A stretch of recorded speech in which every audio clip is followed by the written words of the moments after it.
ஒரு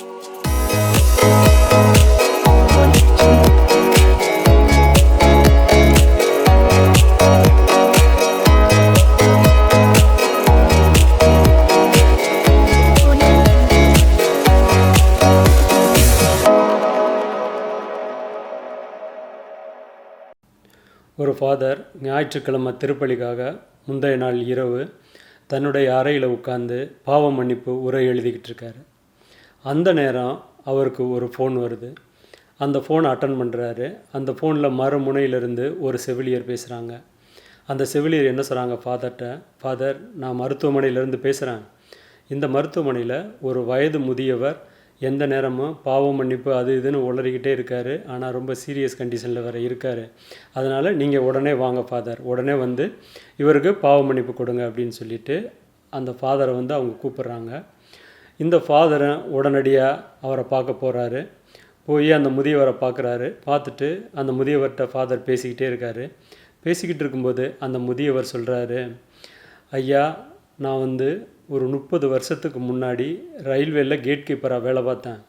அந்த நேரம் எனக்கு வந்து மது அருந்தும் பழக்கம் இருந்தது. அப்போது திருவிழா காலங்களில் சில நிகழ்ச்சிகளில் நான் மது அருந்தக்கூடிய பழக்கம் எனக்கு இருந்தது. ஒரு நாள் நான் அதே மாதிரி மது அருந்தி விட்டு நான் டியூட்டியில் வந்து ஜாயின் பண்ணிவிட்டு என்னையே அறியாமல் நான் தூங்கிட்டேன். அப்படிப்பட்ட நேரத்தில் ஒரு காரில் கணவன் மனைவி அவங்க பையன் 3 பேர் வந்துக்கிட்டு இருக்கும்போது அந்த காரில் ரயில் மோதி சம்பவ இடத்திலேயே கணவன் மனைவி 2 பேருமே இறந்துடுறாங்க. அவங்களுடைய மயம் மட்டும் பிழைச்சிக்கிறாரு. ஆனால் அந்த நிகழ்வுக்கு முழுவதுமே நான் மது அருந்தியது தான் காரணம் அப்படின்றத நினச்சி இத்தனை ஆண்டுகளாக எனக்கு பெரிய குற்ற உணர்ச்சியாக இருக்குது. இந்த பாவத்தை செஞ்சதுனால தினம் நான் வந்து வேதனைக்கு உள்ளாகிறேன் அப்படின்னு சொல்லிட்டு ரொம்ப வருத்தப்படுறாரு, ரொம்ப வேதனைப்படுறாரு. அப்போ அந்த வயதான முதியவர் பேசிக்கிட்டே இருக்கும்போதே ஃபாதர் வந்து அவருடைய கையை பார்க்குறாரு. கையை பார்த்துட்டு அந்த கையில் ஒரு மோதிரம் மாட்டியிருக்காரு. அந்த மோதிரத்தை வந்து இது யாருடைய மோதிரம் அப்படின்னு ஃபாதர் கேட்குறாரு. கேட்கும்போது அந்த வயது முதிர்ந்தவர் என்ன சொல்கிறாரு, அன்னைக்கு விபத்து நடந்த அன்னைக்கு அந்த விபத்து நடந்த இடத்துல இந்த மோதிரம் கிடந்தது, அதை நான் என் கையில் மாட்டியிருக்கேன் அப்படின்னு சொல்கிறாரு.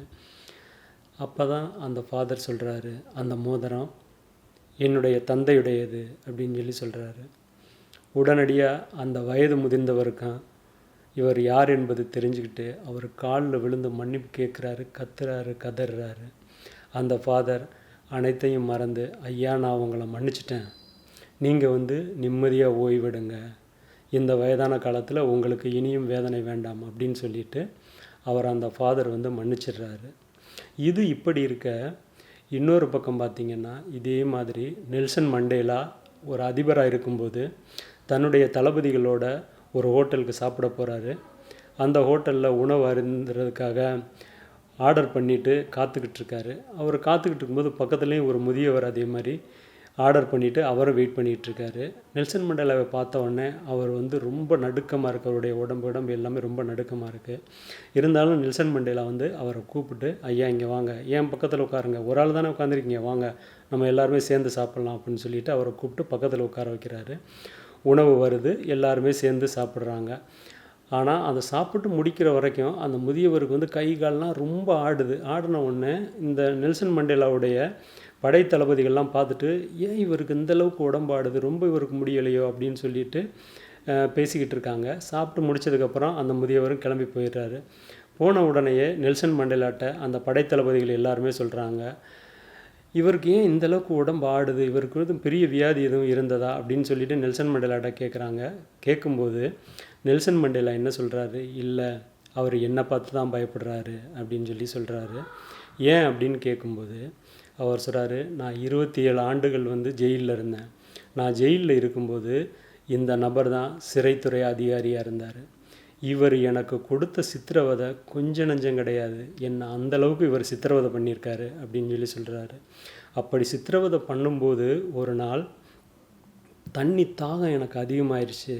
அப்போ தண்ணின்னு அவர்கிட்ட கெஞ்சினேன். ஆனால் அவர் என் தலையில் சிறுநீரை கழிச்சிட்டு போனார் அப்படின்னு தன்னுடைய அந்த பழைய அனுபவத்தை சொல்லிக்கிட்டு இருக்கும்போதே அவருடைய படை வீரர்களும் அந்த தளபதிகளும், நீங்கள் நினச்சா இவரை இப்போவே அவரை பழி வாங்கியிருக்கலாமே, ஏன் விட்டீங்க அப்படின்னு கேட்குறாங்க.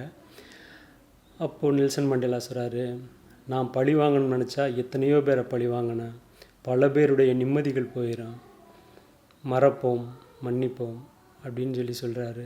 இதை தன்னுடைய சுயசரிதையிலையும் எழுதியிருக்காரு. இப்படிப்பட்ட வாழ்வியல் நெறிகளை ஒவ்வொரு மனிதனும் கடைபிடித்து தன்னுடைய வாழ்வை இனிமையாக்குவதற்காகவே ஒரு புத்தகம் எழுதப்பட்டிருக்கிறது.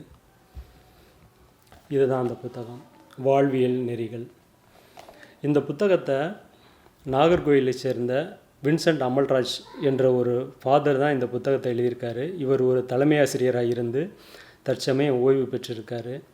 இந்த புத்தகத்தை படிக்க படிக்க மனசு அவ்வளவு மென்மையாகுதுங்க. ஃபாதர் வின்சென்ட் அமல்ராஜ் அவர்கள் இன்னும் 100 ஆண்டுகள் வாழ வேண்டும். இதுபோல் பல புத்தகங்கள் எழுத வேண்டும். படித்து பாருங்கள், பின்பு பகிருங்கள். நன்றி.